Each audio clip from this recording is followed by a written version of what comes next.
Hey guys, welcome back to another episode of The Witcher 3. We're on to basically the final side quest of Skellige. One of the final ones at least. The last one that has any story to it. So this is Coronation. This is the side quest that unlocks after we did that quest from last time where we helped out Hjalmar. Let's take a look here. At last, the day has come. The long interregnum? Okay, that's a word, was at an end. The Jarls of Skellige had gathered to choose which of the claimants would be crowned King Brand's successor. Notable representatives from the clans and common Skelligers alike rubbed shoulders around the sacred oak on Hindersfjall, eager to witness the coronation of their new ruler, among them Geralt of Rivia. Very nice. Although, I don't think the sacred oak is actually on Hindersfjall. Yeah, it's right here on our Skellige, so that could have been like a typo or an oversight. I don't know. It's this is definitely not Hindersfjall. And yeah, as I said before, by helping out Hjalmar, he is going to become king. So we have supposed to be most of Skellige gathered here under the tree, but honestly, it looks like just the people from one village. Totally understandable though, because you couldn't possibly have like thousands of people just under this one tree. There are gameplay limitations in that regard. But here we go. Skellige will have its new king. Quick now! All the yards have gathered. Coronation's begun already. Hjalmar and Crach, Skellige's new king. The gods will favour us.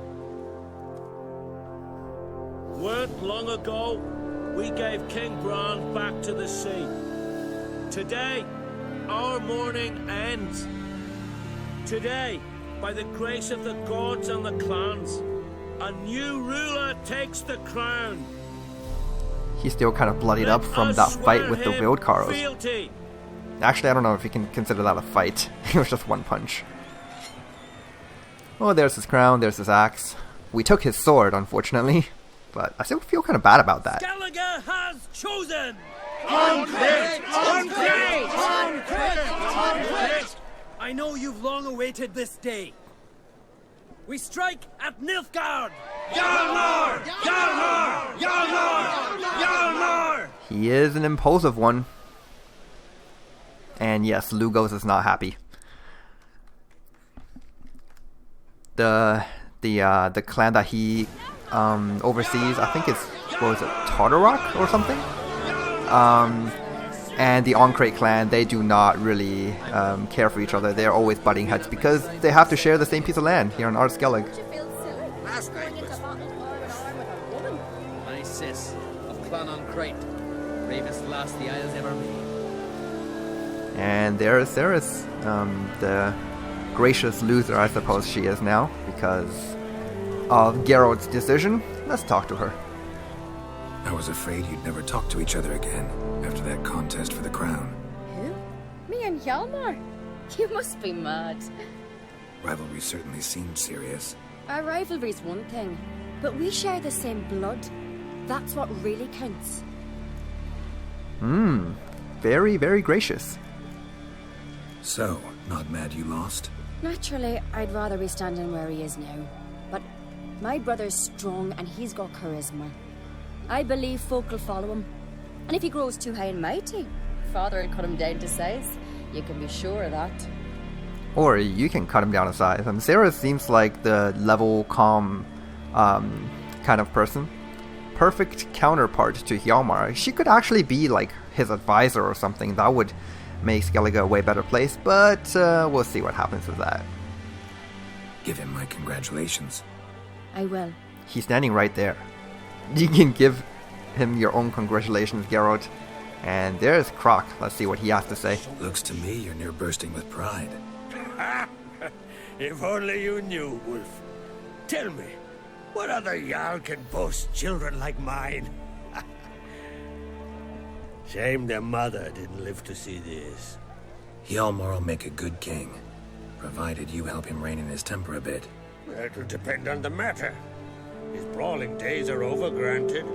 But if he decides to sail against Nilfgaard, he can count on my blade. To be fair to the other Jarls, I don't think any of them actually have 2 children? Correct me if I'm wrong, but Crach is the only Jarl in Skellige who has 2 children. a son and a daughter. Everyone else just has either one son or... Actually, I'm not aware of any Jarl who has a daughter. I think they all just have one son. I'm pretty lucky. Lucky in the fact that, you know, traditionally most rulers are kings. Obviously, in the Witcher universe, that could be very different. But, yeah, I don't know. Hey, Hjalmar. You earned this. Didn't I now? Well, truth be told, I'd rather have beat a bugger like Blue Boy Lugos. But fuck it. A win's a win. Thanks, mate. Haha. You shouldn't speak badly about the dead.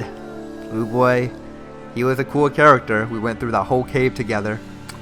And unfortunately, died in that Overhaul by those Vildkarls. What now? Call up the crews? Hit Nilfgaard? We go back to the Black Ones now. Come out of the sea at them. We'll grind them to dust. Any who remain will limp fast as they can back to their bloody south. Okay, so he definitely has no love for Nilfgaard. Got it. Take care, Hjalmar. Alright, yeah, most of Skellige has no love for Nilfgaard because they're constantly being invaded. And the Skellige in turn also likes to raid Nilfgaardian ships, so it's kind of a back and forth tension between both of them. Always furious. Rarely like that. And he's where to leave. Mark me. No good will come of it. Okay, let's see what our buddy Holger Blackhand thinks about the situation. Fuck a king like that. Ooh, damn. Fuck a king. Guess he has nothing else to say, and he's not very happy that Hjalmar's on the throne. Well, too bad. Mother of ours. Give us peace and prosperity. So yes, there are a lot of people here. It's like the hand's been handed to a dockside Vigor. This is bad. Clearly what Destiny wanted. Not for us to judge. Hey, piss on Destiny. We're talking about the Isles, not some sword in a pond. Damn, looks like Udalric is not happy about this either. Geralt, friend, what brings you here? What do you think of Skellige's new ruler? Hjalmar's a fierce and able warrior, that's clear. But he'll never make a good king. He's too impulsive, I gotcha. Farewell. Hey, maybe that's what Skellige still needs. Someone to carry along tradition, you know? Okay, so here is Hjort. I'd prefer to see Saracen throned, but it seems it was not. Man, most of these people wanted Sarah to become queen. Fancy the ballad of good Man, just makes me feel bad about the choice I made. But still, I stick by it. Can we talk? Okay, Ermion, what do you think? What do the druids think of Skellige's new ruler? Uncrate blood is good blood. Hjalmar is a good warrior. We shall soon see what kind of politician he will make. Betting he'll listen to his father's counsel and probably sink any possible accord with Nilfgaard. That is certain. As long as any Uncrate sits the throne of Skellige, there is no hope for peace with Nilfgaard. You know, rarely is there ever a ruler in the real life and in the Witcher universe that has like all the knowledge within him or herself, right? Every single ruler has their own flaws. That's why you need a council, you need advisors, and everything else. So Hjalmar, you know, he has the right blood to become the next king. He may not be like the smarter one between two of Crach's children, but I'm sure with the proper advice, he will do pretty well. I mean, like, obviously there are exceptions. For example, King Radabid of Redania, he rarely requires any counsel when it comes to just actions, like tremendous actions that he has to perform. So, like when he invaded Kedwin and defeated King Hensel's army. I mean, although Hensel was already dead at that point, but he just like completely destroyed one of his allies so that he can assimilate their troops. I mean, that's something he made. That's a decision that he made all by himself without any advice. And then you have rulers like Queen Meve of Lyria and Rivia, who has terrific counsel. Like if you have played Thronebreaker, The Witcher Tales, that's a little spin-off Gwent game, then you know that she's like a really capable warrior as well as a really good like politician. when it comes to dealing with Nilfgaard. She has a very capable advisor, Reynard Odo he's called, but when it comes to it, she makes her own decisions, and yeah, very powerful ruler. But then there are also rulers like, let's see, I would say the previous king to Redania, like, what's he called? King Visimir, Radovid's dad.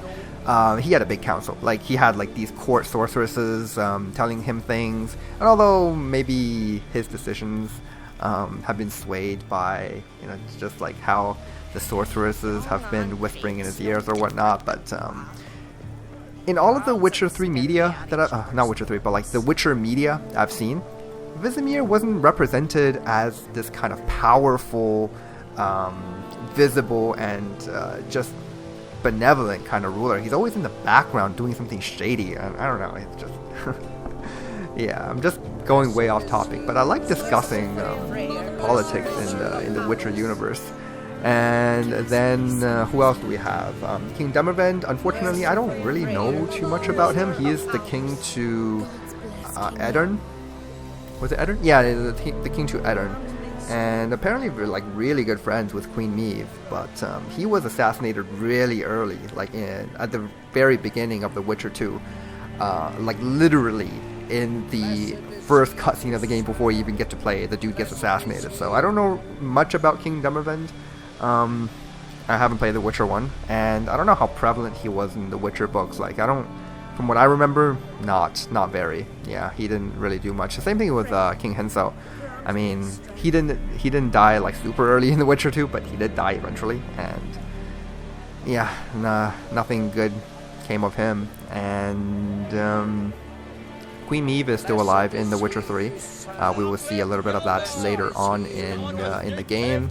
And as far as like the kings to some of the northern countries, like Hovis and Kovir, is Estered Tyson still the king of Kovir? I think it changed. Yeah, it became someone else. I don't remember like all the names anymore. Anyways, yeah, that's just me going off on a big tangent there. So yeah, there we go. Hjalmar's king. All's well here in Skellige. It could have been better, but that's the decision I made, and I am sticking to it. So while we are here, because Gremist is just in this area, I'm gonna go talk to him and see if there's anything I can craft, and then we shall move on. This episode, I'm mainly just going to be doing just like really trivial things. We're not gonna do like any more story content. There's not gonna even be much more side quests with, you know, real content, or even really too many points of interest. I'm just going to get my bearings, see what I need to be doing before the next stage of the game. And because we are kind of reaching that point where towards the end game, right, even though as far as story is concerned we're barely halfway through the game, like not even, I don't think, when it comes to purely story. Obviously, we're done like 80-90% of all the side quests in the base game. There's still Blood and Wine, but I'm excluding that for now. I mean, we can do that like in the future. But 90% of all the side quests in this game are done, which means we're just going to be doing maybe the remaining 60% of the main story, almost just back to back. And before I do that, I just want to, you know, get things ready and see what we still need to do. So let's see here. Is there anything? Yeah, I set the weight to all of these quest items to 0 because I don't really see much point of keeping weight on these things, because you can't discard them, you can't store them. Like, what are they doing in my inventory, you know? So there's nothing I need to sell, but maybe I should be crafting some things. As far as bombs, nope, bombs are good. Food is fine, I think. Decoctions, oh god. I always hesitate on using decoctions, but I think we're okay with these. And oils, oh, we have a lot of good oils. Potions, it looks like we're good. Honey, tiara, yeah, tawny owls. Yeah, I haven't really been using this potion. I mean, it's really good, but stamina recovery, you know, it's something that just happens passively. You don't really need to help it along. But a little bit of trivia about the tawny owl. It's actually the nickname of one of Nilfgaard's like special agents called Stefan Skellen. I'm sure if you've played Gwent, the online game, you would know him. He is a pretty powerful card in Gwent. But yeah, Stefan Skellen. His nickname was Tawny Owl. And so that stuff. Okay. In that case, I don't even think I need to be crafting anything. Sorry to bother you, Grimmist. I'd prefer goodbye. Okay, goodbye it is. So, okay. Let's just move on from here. Actually, so there's this one other side quest that we can still be doing. And it's called an unpaid debt. So let's remind ourselves what this one is. Geralt was only able to escape from Madman Lugos' prison thanks to the help of a mysterious old man called Simon Brambling. It was he who convinced the guard to let Geralt out, warning Geralt first that he would one day demand a favor in return. Geralt had managed to forget about the whole incident, but not Simon. The old man found Geralt and demanded he repay his debt. Okay, so if you remember, after we did the Witcher contract where we had to get rid of some like specter in the lighthouse, we ended up, not on purpose, but we ended up killing these two people, and they were like the only sons to this one guy who was working under, or he was living in the village where Lugos reigns.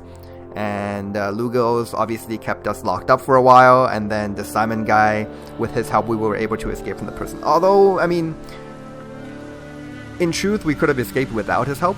Now we could have just cast Axii on the guard and he would have let us out.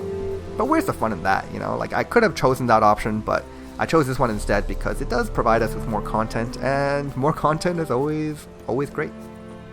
So let's head over to where he wanted to meet us and take a look at what kind of favor he wants us to do for him.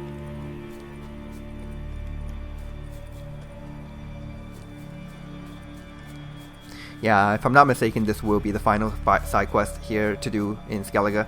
Well, it will be the last one we will be doing for now, at least. If there are more in the future that are not missable, I will come back and do them.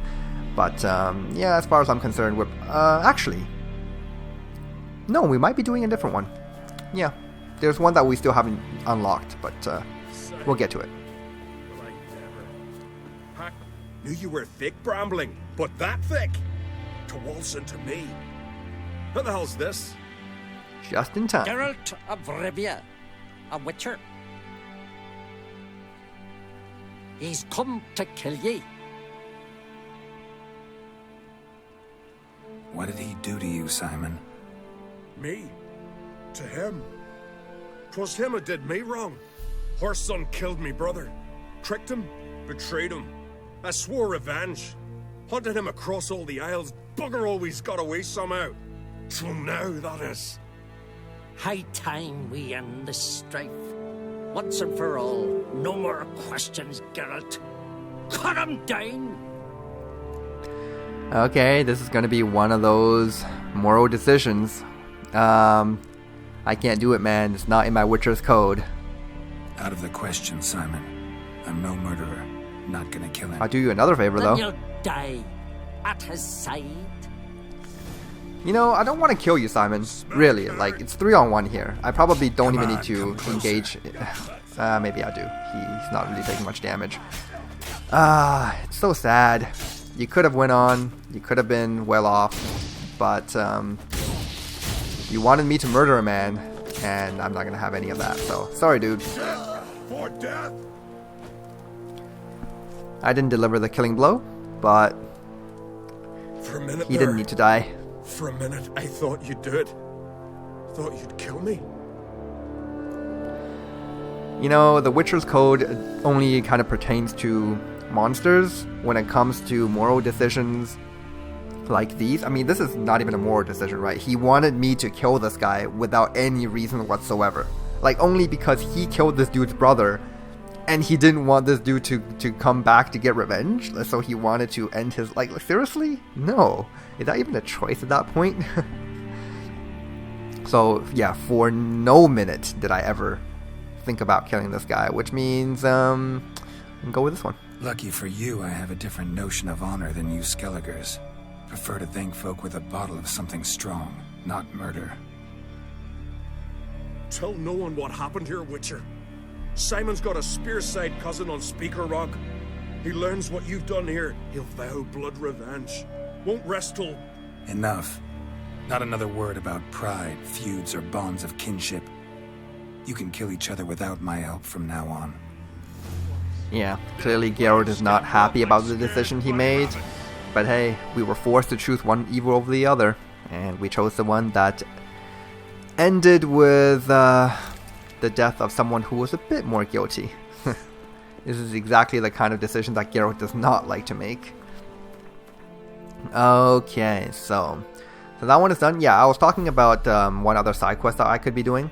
And this one in particular, and I just remember this, is going to be found around this area. Yeah, it's off the coast of northern Skellige.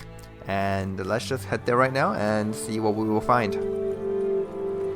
Now, there may be other side quests as well that are kind of just like hidden on the islands.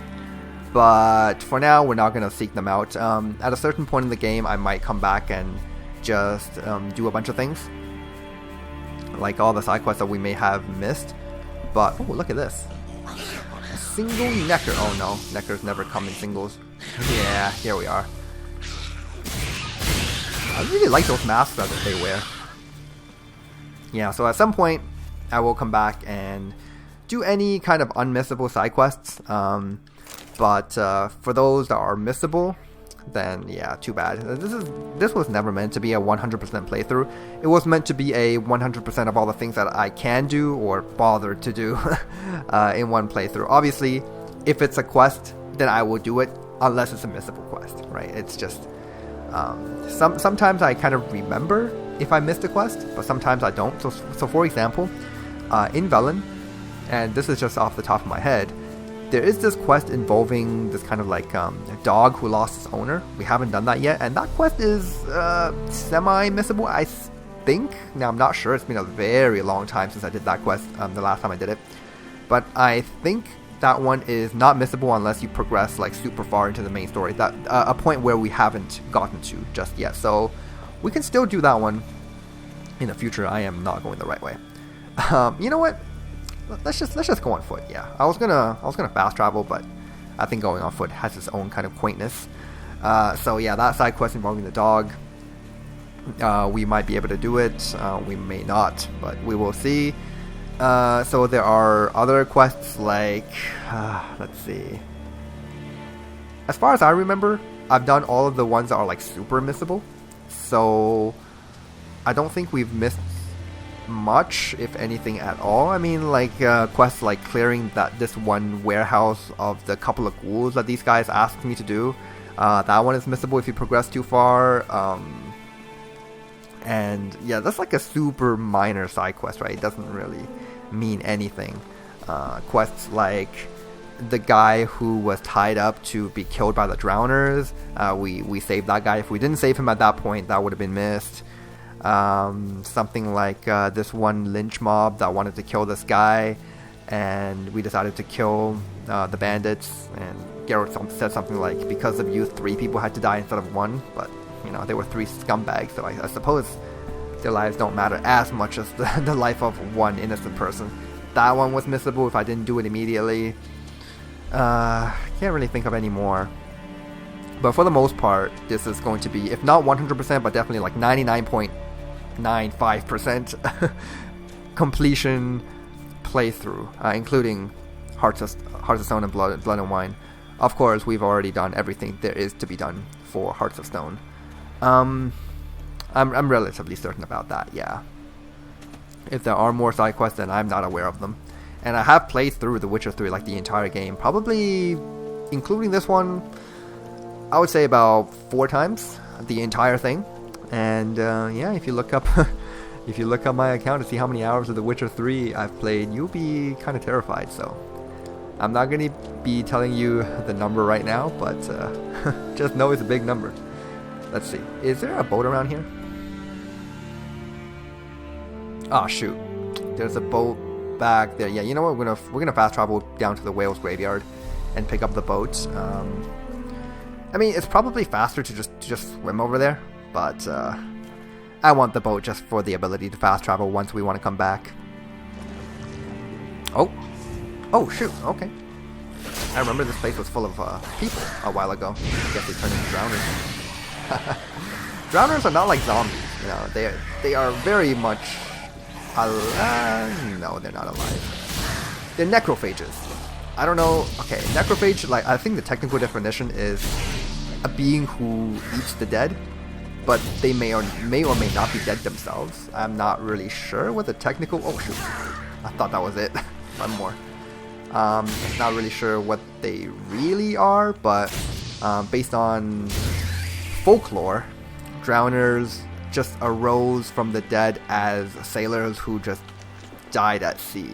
Yeah, they just came back through magic. Whether or not that's true, I don't know.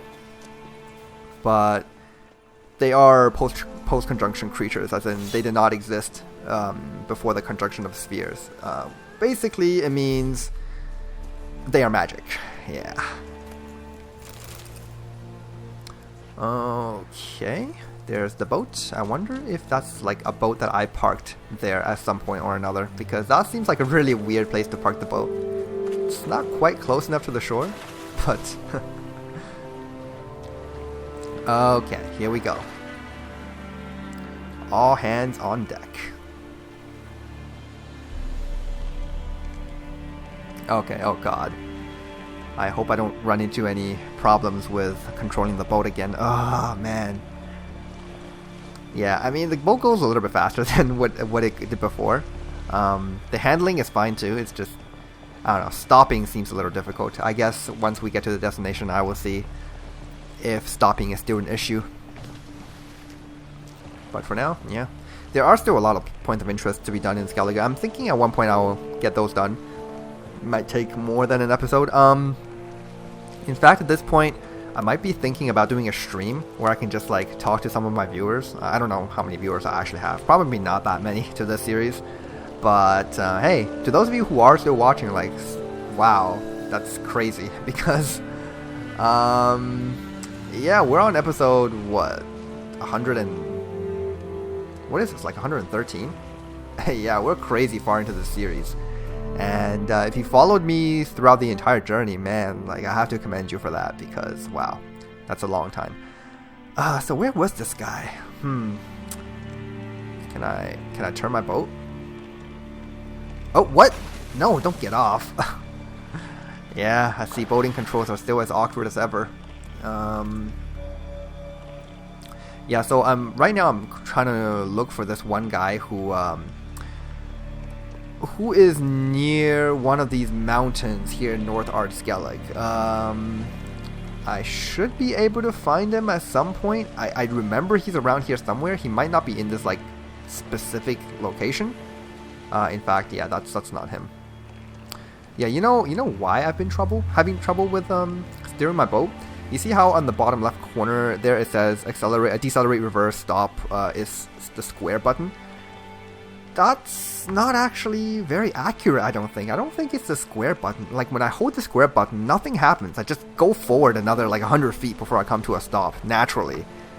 But if I press the circle button on my controller, I seem to be decelerating. Maybe that's why. It's not a problem about the boat actually being harder to stop, but rather it's just has the wrong button just shown up there.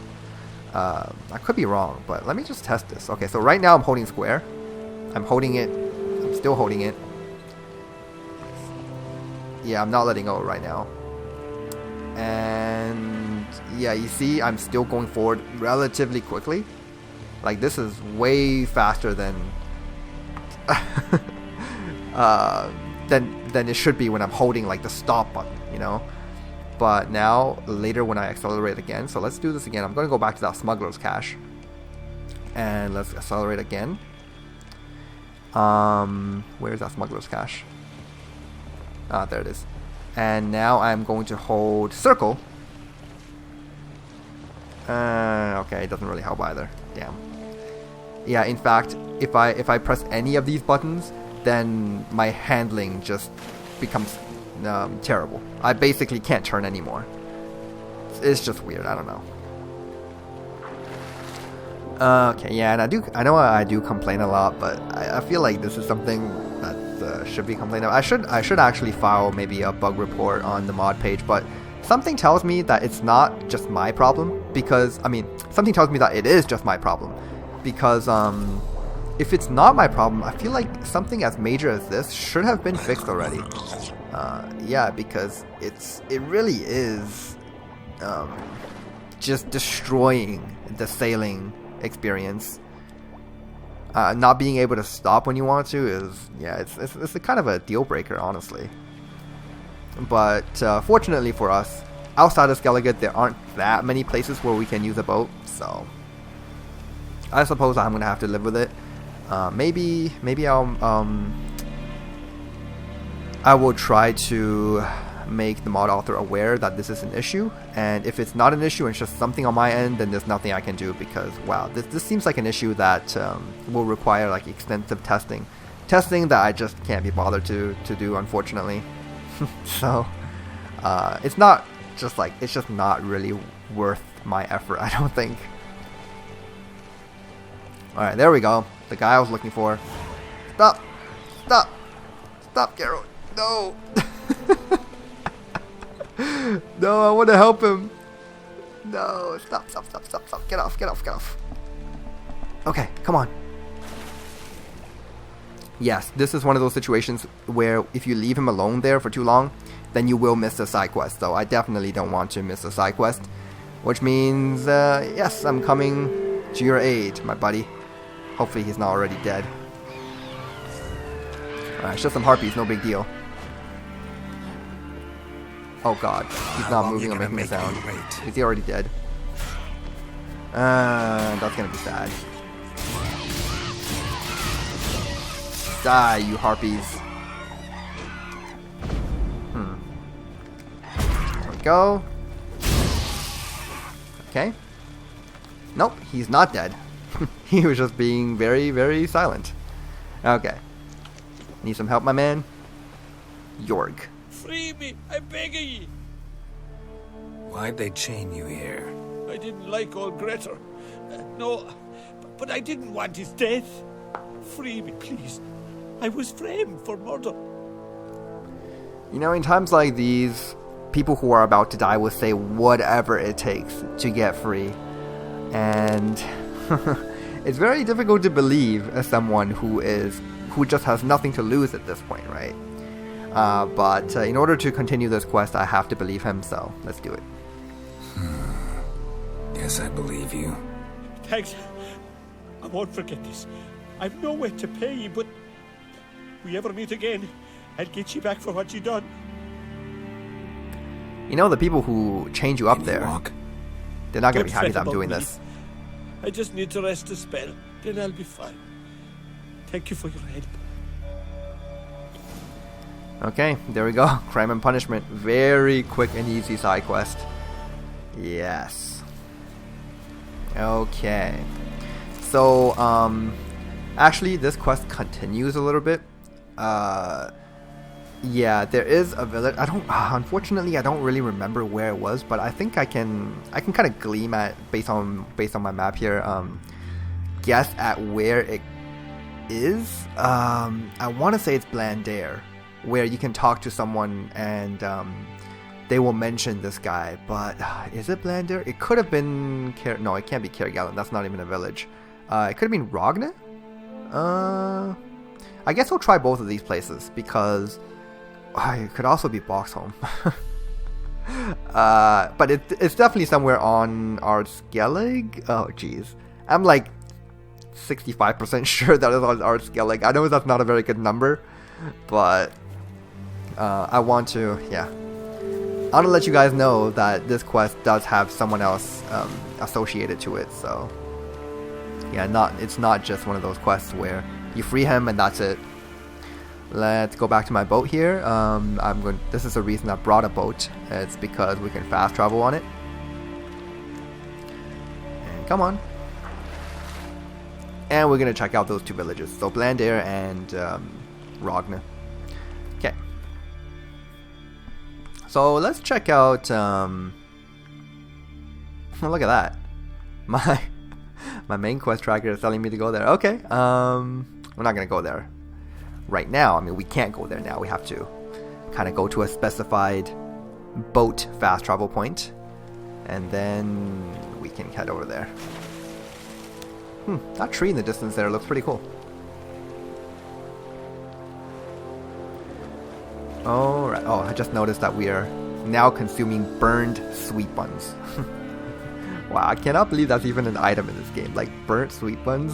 Really?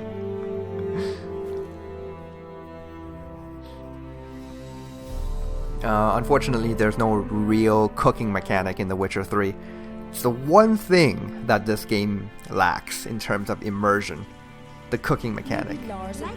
Obviously, with the Enhanced Edition, we have kind of like a semi-cooking mechanic where you can kind of combine ingredients with meats to make fried meats and fish burgers and stuff, but it's not really a very involved one. Okay, here it is, yeah. So it is in Ragnar. Shame about Greta. He was a good man. Aye, and he didn't drink much. As for that poor son, Jorg, chaining him to the rocks, that was too big a punishment. Should have lashed his skin off. Don't say that. My brother was good. Red dear, you don't know what you're saying. Your brother was a vile man, a criminal. The quicker you forget him, the better. Okay, so yeah, they are talking about Jorg. Let's talk to this little girl. So apparently this is his sister. What happened here? My brother... They chained him to the rocks. Because of me. Because of you? Why because of you? Cause I didn't like me uncle Grettir. He was fat and stank. Once, I told my brother that uncle did bad things to me. Jorg flew in a rage and killed him. Then they caught him and tied him to the rocks. That's how your laws work. A murderer has to be punished, even if he killed to save someone else. But I lied to Jorg. Uncle did nothing to me. He stank and I didn't like him. That's it. And now Jorg will die because of me. Ooh, damn, I just freed a murderer. I mean, being fat and you know, having BO, that's not exactly a crime. You can't kill someone because of that. And if you do murder that person, then yeah, you deserve whatever punishment your village hands out to you. But God, that's a difficult one. I guess I can tell her the truth, make her a little happier. Your brother will be fine. I freed him. He's bound to come and find you soon. Truly? Thank you. I'll never tell another lie. I swear it. Okay, yeah, that's it. How old are you? That's the conclusion to that quest. Not very involved, but I'm glad it's a thing because it immerses you into this world, and it is a relatively morally grey decision. Even though Jorg did everything wrong, and he probably deserved the death, but yeah, I really don't have much to say about that. He deserved it. I freed him. I guess I am now in the wrong, but ain't no Skellige people going to tie me up to a rock. Okay, so yeah, that's it. Obviously there are a bunch more places of interest that we can do. They're all kind of out at sea, which I'm not thrilled about because it's going to require us to use a boat to like sail back and forth. Yeah, so I don't know.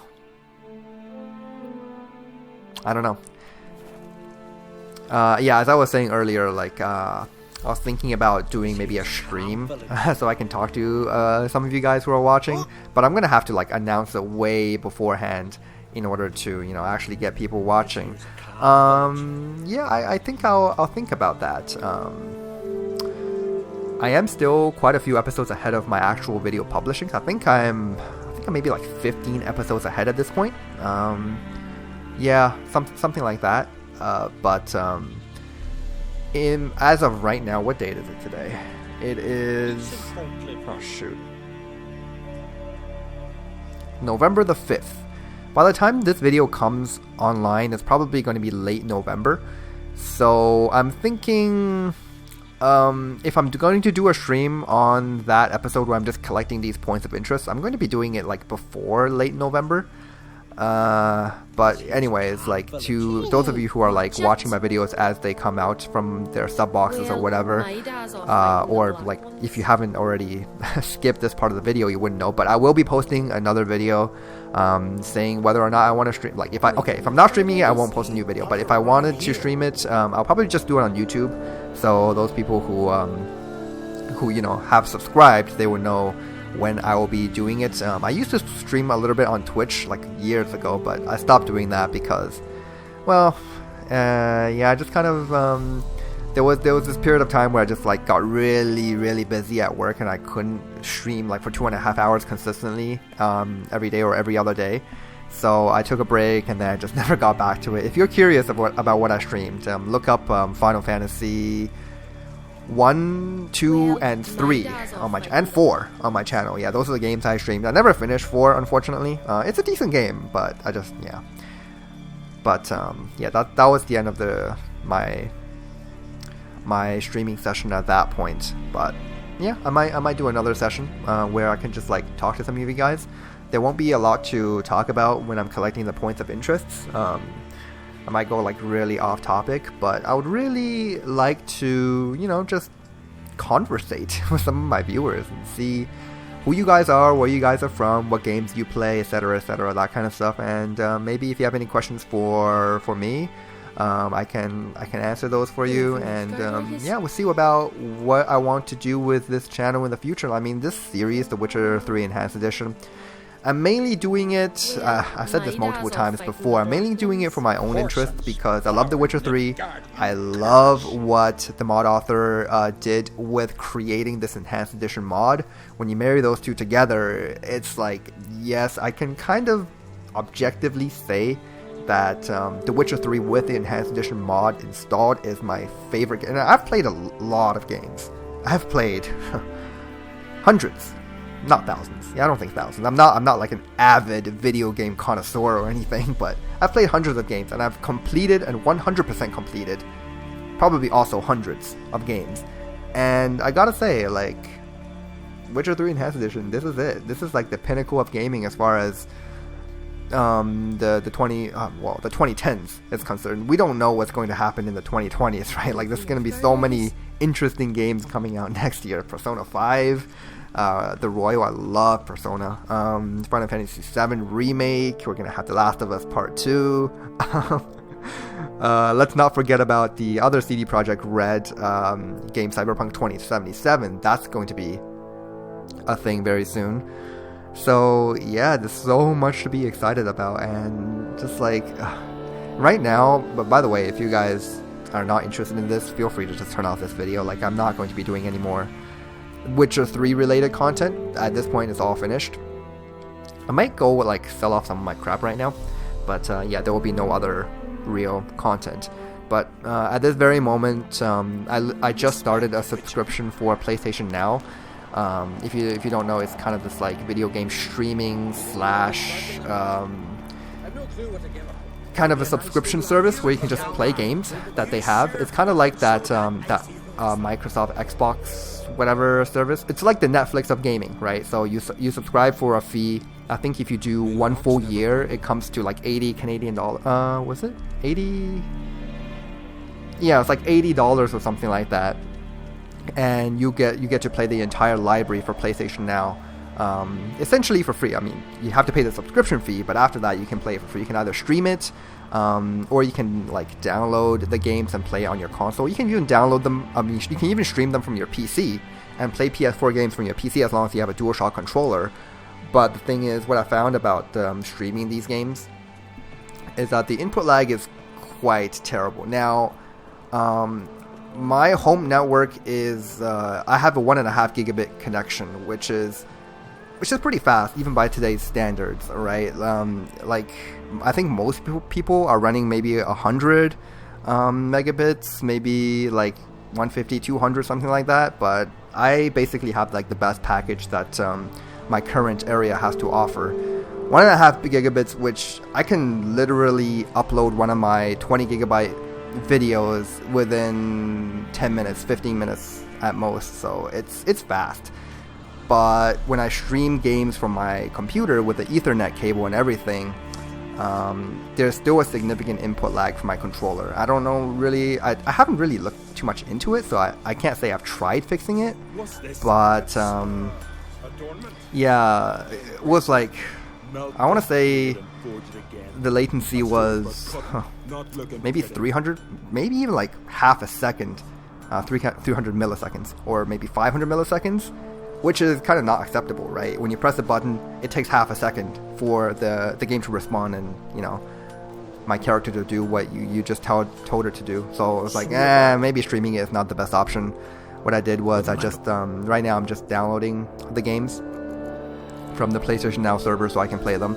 I won't be streaming them, which is unfortunate because I would love to play it from my PC. The problem with playing it from the PC is that they're locked, at this current time, they're locked at 720p. And I don't know about the frame rates, but yeah, 720p is kind of weak. I mean, I have a 4K monitor, and I usually play things. I don't play things at my monitor's default refresh rate, which is 144 hertz. I play them at 60 FPS because I think it's enough for me. Obviously, for those of you who do play at 144, I think that yeah, that's the number. Yeah, it looks a lot better. It's very smooth compared to 60 FPS. But for me personally, I kind of prefer the extra bit of performance I get from playing at 60. So yeah, that's cool. So long. But yeah, because streaming is you can't download the games from the servers to your PC. You know, you can only download them to your PS4. The only thing you can do on PC is stream them. And yeah, they have some like really good games. I'm not advertising or anything for them, but like great games like God of War, GTA 5, Persona 5, and just like really decent games that I always wanted to play but never had enough time or money to purchase those games. Yeah, I want to check them out. So right now I just finished downloading God of War. I'm really psyched to check that out. I also want to play Shadow of War. That's kind of like the sequel to Shadow of Mordor, which I really, really enjoyed. I even purchased Shadow of War for PC at some point. But the problem with that, like, it's a good game and everything, but every 40 minutes or so in the game, it would just, like, crash. And I literally did everything I can to try to fix the issue. I spent hours, days trying to fix it because I wanted to play the game. But no matter what I do, I play the game and every once in a while it just crashes. So I kind of just abandoned it. But I'm hoping it doesn't crash much on PS4, so... which is a much more stable system, right? With PCs, like, it depends on your build, it depends on your software, your operating system, and everything. So yeah, it's understandable that certain games just will not work, but it is a PS4 game, so I'm hoping it will play nicely on my PlayStation 4. I'm really excited to play that. And then obviously God of War, which I've yet to play. I want to do that. Yeah, so PlayStation Now, it's very, I mean, it's been up for years. I just never really looked into it until they started advertising for it, you know. What else have I been playing? In the past week or two, I've been playing a lot of Monster Hunter World, as I mentioned like 2 episodes ago. My first Monster Hunter game, it's okay. Like, I did mention that the controls for The Witcher 3 are just so much smoother than that game. I mean, when you draw your weapon and you slash at your weapon and you do certain moves. Oh, no, I don't want to upset the guards. But yeah, you do certain moves. It feels a lot more responsive, and I feel like it's no fault of Monster Hunters. It really just is how the game is designed, right? When you execute a move, you have to commit to its animation time, whereas in The Witcher, in this game in particular, when I execute a move, I can kind of like back off really quickly. Like with a strong attack, I don't have to wait. And so if I do a strong attack right here, I don't want to do it like too close to these guys because they're gonna get upset. When I do a strong attack like this, there's that animation where, you know, Geralt swings a sword and then the sword comes back. This full animation. What I can do is I can swing and then, okay, let's try that again. Swing and then just back off. I don't have to commit to the entire kind of after attacking animation. There's I like to call this concept dodge canceling or evasion canceling. This JRPG called Nier Automata does this perfectly. You know, you never have to commit to the animation of any move. You can essentially dodge your way out of any kind of animations, no matter where you committed them from. With The Witcher 3, it's a little different. Like if I'm attacking here, I can't dodge out of my initial sword swing. So once I swing my sword, I'm committed for about, like, I don't know, 3/4 of a second. I can't just dodge immediately. In Nier Automata, you can dodge whenever the hell you want. Before the attack, after the attack, there's basically no commitment to your attacks. In Monster Hunter World, there's like all the commitment, right? When you execute an attack that has a very long animation time, you can't just dodge out of it, with certain exceptions. There are certain weapons in that game where you can kind of like dodge out of some of the animation, but for the most part, you execute a move, you're committed, and it just feels, it doesn't feel that smooth to me. Now, obviously, the skill ceiling for a system like that is a whole lot higher than a game that has evasion canceling, but it just doesn't feel great. Like when you commit to a huge move and then you miss, and then you see the enemy just like charging up an attack, but you're just so helpless in the face of that because you're committed to the animation of your move and you just can't, and then you get hit. Yeah. Obviously, being a better player helps with that, and I am trying desperately to become a better player at that game because it's really fun. In many aspects, it's very similar to The Witcher 3. You know, you investigate a monster and then you hunt it down. So, in fact, Monster Hunter World and The Witcher 3 did a collaboration together, and there's this whole quest where they just kind of did it like Witcher 3 style. You know, all the music and the menus and everything is from The Witcher 3, and you're playing as Geralt, and you're trying to hunt down this Leshen. Yeah, it was fantastic. Obviously, the Leshen in that game is... How should I put this? Leshens in The Witcher 3 are kind of like... I don't know, how do I put this into perspective? Are kind of like... kind of like... Let's just use like... school grades. So they're kind of like, you know, grade 9, high school. You know, they're not exactly the easiest thing in the world, but if you try and you commit to it, you can pass it. You can win that fight. The Leshen in Monster Hunter World is like doing your PhD thesis. You know, it's like if you don't know how the fight works, if you don't know how the weapon you're wielding works, which was very much the case with my first playthrough with that quest, you're just not going to have a good time.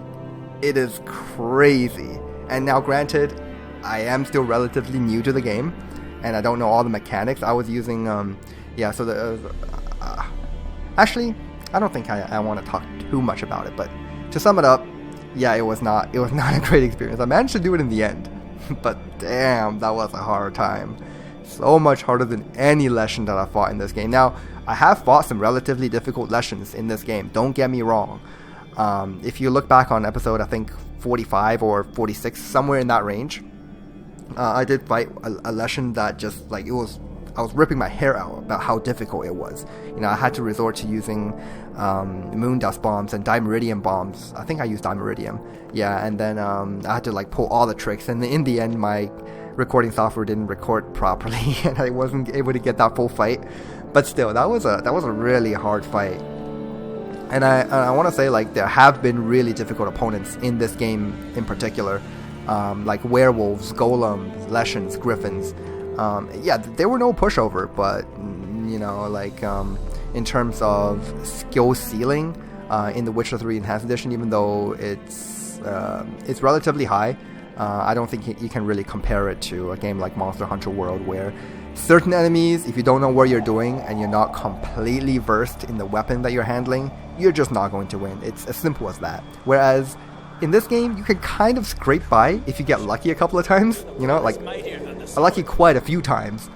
But with the correct tools, like bombs, if you summon a wolf with this, oh god, what am I doing? Yeah, if you summon a wolf with this, what? Where's my, there it is.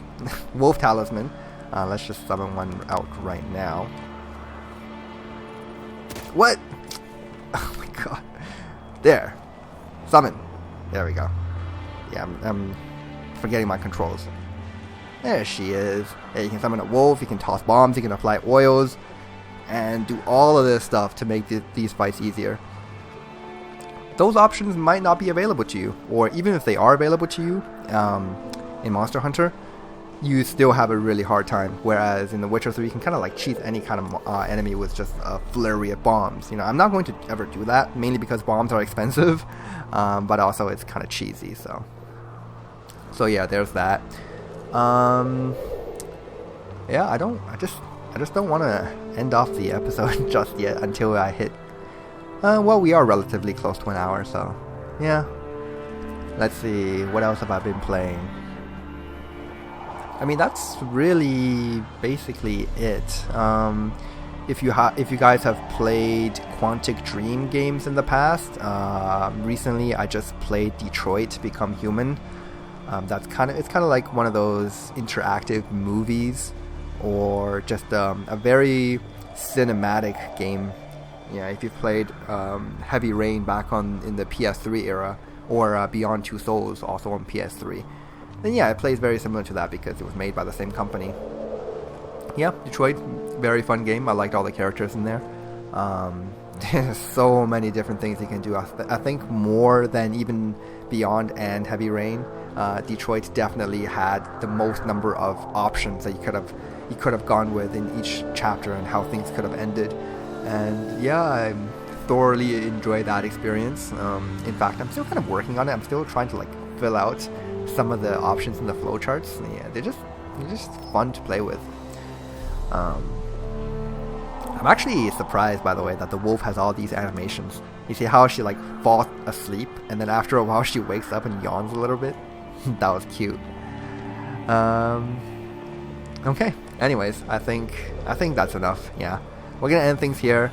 If I do decide to stream a certain part of The Witcher 3, I will definitely post a new video. In fact, it's gonna be funny because if I do decide to stream it, the stream announcement is going to come before this actual video gets published. So if you're hearing this after I've already done the stream, well, yeah, I guess that's kind of meta in that sense.